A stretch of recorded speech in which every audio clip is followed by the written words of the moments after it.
Hello there guys, and welcome back to another installment of Modeling with Dan.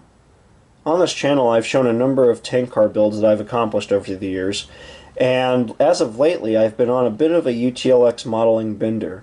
I've been going back and I've been trying to model a number of different unique UTLX based prototypes, and as of recently I started seeing a small fleet of these large UTLX 30K equivalent tank cars.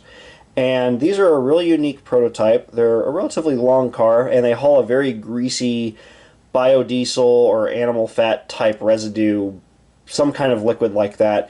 And I've decided that I wanted to build 3 of these for my collection. And so this is going to be the car that we're going to be making today. To start off, I'm going to be using the tried and true Walthers 23K funnel flow tank car.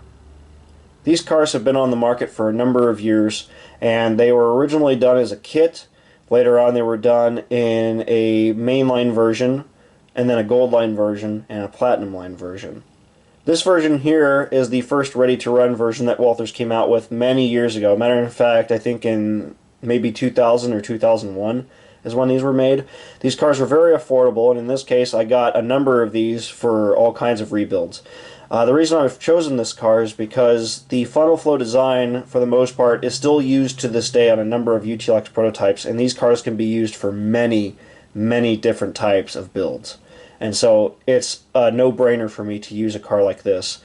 Disassembly for a model like this will also be very simple, and this is where we're going to go ahead and start the actual build portion of this video.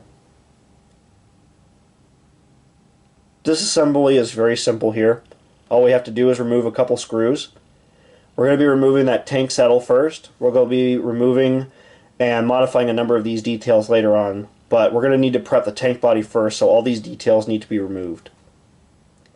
It is a little tedious because these parts haven't been removed in years, so well, just with a little coaxing I was able to get a number of these pieces to come off. The little hook there holds the grab iron on the end, so we do need to remove that very carefully. In this case, I just went ahead and pulled the whole tank head off the car body. Those need to be removed anyway. I will then remove all of the personnel railings, and I will also remove the ladders on the side of the car. All of those components will be recycled for future builds later on, and other parts I may end up using for this build, but we'll have to see. A number of build pieces will have to be scratch built, though. I know that for a fact, so we'll see what we end up recycling. But a number of those components can be reused for all kinds of different builds. For the top railings, what I'm doing is I'm going to remove that entirely. We're not going to be able to reuse that anyway. And the only part I'll be able to recycle from this is actually the grab iron stanchions. I'll remove those at a later point in time, but the walkways and the railing pieces themselves I will scrap. The fittings and everything on the top I will be able to recycle for future builds as well, but for the most part, very quickly we've stripped down a whole car body here. In further strip down, I'm going to go ahead and remove that little hook, or that little pin rather, from the end shield. Very carefully here. Later on I can rebend that grab iron back into shape. That will be reused. And as for the tank heads themselves, very easy to disassemble here. All we got to do is remove that brake wheel. I will rebuild that later on. Now it's time to cut and extend the car bodies. As you can see, we have to do a little bit of modification to the tank to actually extend it out, and I like to use a Dremel for a project like this because it's very simple to use, and it's what I have on hand, but you can of course use a motor saw, or you can of course use a razor saw as well. All those hand tools will work. The Dremel for me is the best choice. I've always had good luck with it. When doing a cut like this, of course I like to use panel lines as guidelines. And you'll notice how I'm holding the tank here. I just basically hold it in both hands while also centering the Dremel in my hand, and I follow along the panel line seam, or rather the weld line, to get a good guideline of where I need to cut. And I very slowly and carefully go around the entire circumference of the tank body until it's cut through. There is a weight inside the tank body that you need to be aware of. I always will remove the weight or anything that might obstruct my blade from the interior of the car first before cutting. And also note that I'm holding the car in my hands here. Normally I would never do this. I'm holding it up to the camera for the sake and the purposes of filming for this video. But normally I would set the car down on a flat surface, and then I would press it down and then make my cuts. But again, for the sake of video purposes here, I'm holding it in my hands. But you can see I can fairly easily hold this relatively steady. Once we made that cut, I can then pull the two halves apart and we now have two halves that are ready to be joined apart on a later date. We are going to have to use two models to build this tank car, so this is just a start here. And again, keep in mind I had to do this process for 3 models, so there's a lot of cutting here. For the second half of this project, we're going to need just an internal section from another car. And for this one, again, I will just be using those panel lines, and I will cut those sections out. At this point, I have all 3 sections now on my workbench, and I'm going to be using one car for the sake of demonstration so far. The halves are obviously going to be a bit of a rough cut, so we are going to need to do some rough fitting to just kind of determine how much more material we're going to need to remove, and we're going to need to see if we're going to do any more cutting or any shimming or anything of that nature to realign the car body here. For the most part, the cut was pretty good in terms of what a Dremel can provide, so I'm fairly happy with this fit and finish. That being said, we are going to need to do some sanding, and I should go ahead and warn you guys now, there is a lot of sanding for a project like this, so just be warned.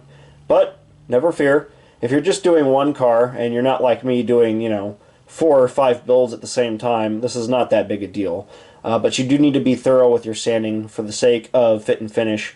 In this case, I just go and I use a coarse squadron sanding stick, and I go around the entire circumference of the tank body on the very end there, and I sand it as best as I can to remove any low spots, any flashing, and just give us a nice rough surface to join back together later on. This will give us a nice clean edge to work with, and it'll help bond things together much better than if this was just a smooth surface. And again, I'm just taking my time here. I'm just roughing it up. I'm removing material as I go. If there's any flashing on the outer or inner edge of that tank body, I'll of course go back in with a number 2 X-Acto, and I will shave that off, and I will continue to sand it smooth. There you can see it's very slowly starting to come along there. I'm getting happy with that fit and finish. Just a little bit more cleanup here. And again, I just kind of feel it out with my hands to see if there's any more rough spots or anything like that. But at this point, I'm fairly satisfied with my finish there. And I can go ahead and set this aside and work on the other halves. After all that sanding is complete, we can then put the pieces back together and do one final test fit before gluing. And there you can see I'm very happy with that finish. It should come together very easily. Now I'm going to use a medium type CA here, and I'm going to go around the entire circumference of that tank for a nice strong glue bond here. I then join all of the halves together, and once all that has cured for a couple hours, I can then go back and start finishing up the seams. I again bring out my coarse sanding stick, and I start working on all of the edges. We're going to have to recontour this tank body a little bit, just with the nature of how much material we've used. Things don't align up exactly, so we need to kind of recontour the body here a little bit. It doesn't have to be perfect, but we do need to remove all of our hard points here. The reason is because I will be actually reskinning this car with styrene at a later point in time, so I need to make sure that everything is as smooth and flush and even and angled perfectly, at least as best as we can get it. At this point, I've added a little putty, and this is just going to be to fill in some of those holes and some of those gaps that we've created. And once I've let this dry, I can then go back and do a little bit more sanding. And again, this process had to be pretty much repeated for all 3 cars. It did take a little time, it was a little tedious, but again, it's very important to the fit and finish. Of course, if you're not going to reskin a car like this, it's even more crucial to get all of this just right. You want this as smooth and level and even as possible. Now, of course, if you weren't going to reskin a car like this, you would have to rescribe in those panel lines, but that's actually relatively easy to do. You use a metal straight edge and you go around the entire circumference of the car and you rescribe the lines back in. But in this case, I'm repaneling the entire car with styrene so I can get the actual exact prototypical number of panel lines into my model that are there on the prototype. That's the reason I'm actually reskinning this car. So there's a couple ways you can do that, obviously, but for my purposes, I'm reskinning this car. And in a minute here, you'll see the reskinned model, and you'll see the reason why we had to do all of this prep work to get it ready, because we need all these gaps filled. We need everything to be as smooth and even and well finished as possible so the styrene sheet fits right over that car without any issues. It's very crucial for the fit and finish. There, I'm just finishing up there with that coarse sanding stick. With the main bit of sanding completed on the car bodies, I can now focus my attention to the ends. There are some molded on pieces here that we need to remove in preparation for rewrapping, and I like to use a brand new sharp number 2 chisel blade from X-Acto. This makes quick work of a project like this, but you do need to take your time and just be very careful. Don't try to take too many chunks off this at one time. You just work slowly and all the way around to make sure you get all those little pieces and raised surfaces off the car. I will then of course go back with the sanding stick, a coarse sanding stick, and clean all of this up. For that large triangular wedge, I will slice that off with a Dremel, followed behind with a chisel blade, and then I will again sand all that smooth in preparation for rewrapping. Very simple process, and I again had to do this for all 3 cars. Now for the rewrapping itself, it's actually quite simple. I use a large sheet of 0.005 inch styrene. I scribe all of my panel lines, and I very carefully rewrap each model and glue everything in place. At this point, I've also installed the end shields back on as well. Now for the tank saddles, I did have to add some shims, those little white styrene pads, and I also added the brake rigging. Now the reason I added those styrene shims is because since we've lengthened the car body out, these don't align exactly how they should, and so for the sake of coupler height, I had to add those shims to readjust and realign these into a better position, if you will. There you can get a good look at that brake rigging that was just done with brass wire. And while I had some of these little components out, I went ahead and prepped some styrene and some photo etch pieces. The photo etch strips are just from a Plano tank car walkway kit, and the styrene there is just 0.10 inch styrene sheet. I very carefully reinstalled these bolster pads and shimmed them in place, and then glued them in place until they were completely centered. Once they were in place, you can see I just test everything out to make sure that the cars aren't wobbly and that everything fit together perfectly. And from here on out, it was a matter of installing the top railings and the walkways. Now it's very important that we get the finish and the centering of these exactly. So using my tank sheet there and the data still written on the end of the car, I try to make some little dashes on top of the tank body there on that rewrapped section. I just add some little lines there, and I basically go back with a metal straight edge across the top of the tank body, and I run a line across it with a mechanical pencil, and then I go back to the center of the car to mark out exactly the center of the model. And this is going to help me to align all of those walkways and railings into their exact positions. I don't want one side to be crooked or one side to be farther down than the other, if you will. I want these to be exactly centered. This is very crucial for the fit and finish of these little pieces. There you can see I've installed those walkways, I've installed the stanchions, and I've then formed all of the little railings with brass wire. And at this point I've installed all of the little fittings as well. Those are just different pieces from a Walthers car to match the prototypes. And there you can see we have a completed model ready for further work. Since we had all of our wire and all of our little detail components out, I went ahead and did all of the brake rigging. This is just a combination of scratch-built components and lots of little hand-bent pieces and lots of large sections of railings installed to do all of the brake rigging for each car. I then also, while I had brass wire out, made the railings for the anti-personnel railings and made my own little stanchions for them. I've also reinstalled the brake wheel onto the car as well. And from this point on, I was able to complete all 3 cars with the scratch-built brake wheels on their new pedestals, which were scratch-built from styrene. I completed all of the brake rigging. I added the personnel ladders. Those are just Athearn pieces. I added the placards and some other little details. And of course you could see the personnel railings there. If we get a good look at them here, I installed the styrene stanchions first, and then I ran some brass wire through those little holes which I drilled out and glued everything in place to make sure it was nice and solid. And so far it turned out really good. I had to repeat this process for all 3, but the fit and finish is very important on these cars, and taking your time with details like this is very important. I want to go ahead and show you guys this one here real quick. This is a bit of a different version I did. This style car has the earlier walkways and railings. It's a very unique feature of a car like this because it has those really interesting ergonomic grab iron type handrails. So I went ahead and scratch built those for this car. And for the rest of this video, we're going to be focusing on this particular model to paint and decal, just because it's the unique one out of the bunch.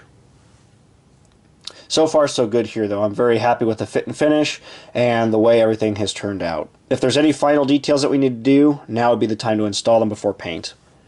Now in terms of painting, all I had to do here was spray the entire car with a flat black gray mix to create this faded look. There on the prototype you can see it's a very faded finish, and it's also very greasy, so we're going to have to do a lot of weathering later. But to match that faded gray finish, I just mixed some Testor's black and some white together to create a nice faded gray paint, and I think that came out really well on this car. With that being done, I then gloss coated the model and we were ready for decals. And there is where we ran into a huge roadblock.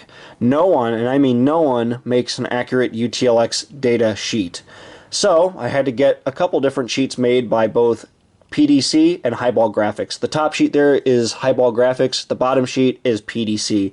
I got a number of stencils, card numbers, data, stenciling, and everything else made for cars like this and for future builds. And then I just applied these decals like normal. I made sure everything was lined up very nicely.